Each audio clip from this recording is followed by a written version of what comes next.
Hello everyone, today we are going to learn basic Autodesk Maya tutorial how to combine objects. So as example, I will insert cube and the seconds use the cylinder.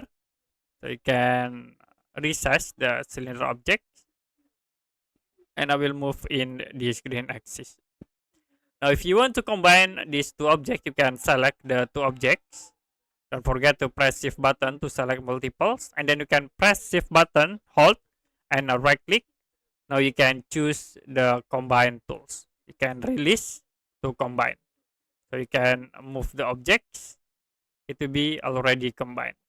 If you want to separate this object, you can press shift button again, hold, right click and use the separate tools.